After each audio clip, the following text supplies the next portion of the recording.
Hello à tous et désormais dans cette vidéo on va faire une suppression. Donc on va utiliser ici la fonction delete. L'objectif encore une fois, alors on va lancer ici l'application avec un npm run dev. On va aller sur Thunder Client.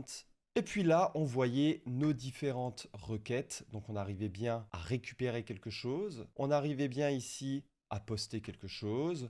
Et maintenant, l'objectif sera de supprimer quelque chose. Donc ici, quand je vais faire un blog /3 avec un delete, l'objectif, c'est que déjà ça fonctionne, bien entendu, mais ce sera aussi du coup de supprimer l'élément d'ID 3.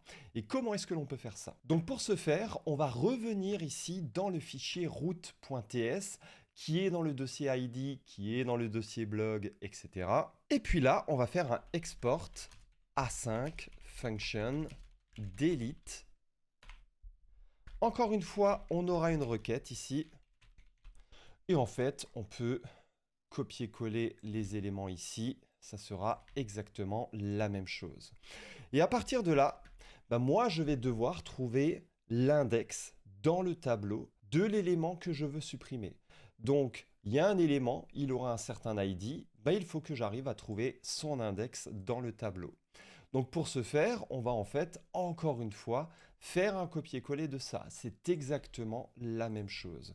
Et à partir de là, je peux faire un, const deleted comment. Je peux récupérer le commentaire que je vais supprimer, si je veux le transmettre dans le front, sait-on jamais, est égal à article de index. Et ensuite, je vais faire un article.splice index de 1.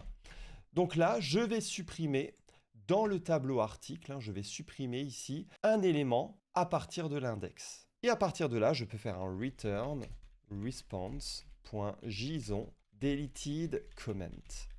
Donc ici, à ce niveau-là, je vais faire un get de http blog. C'est parti. Ok, super. On va faire à présent un delete. Et là, on va mettre blog/2 par exemple. On arrive bien à récupérer le commentaire que l'on vient de supprimer, c'est très bien. Et à présent, ce que je vais faire, c'est une nouvelle requête à côté et on va récupérer nouveau les articles du blog. Et on voit bien qu'on récupère juste l'article 1 et l'article 3 et c'est tout à fait normal puisque l'article 2 a été supprimé. Si vous avez aimé cette vidéo, n'hésitez pas à liker, commenter et à partager. N'hésitez pas à vous abonner et on se retrouve très bientôt dans une prochaine vidéo.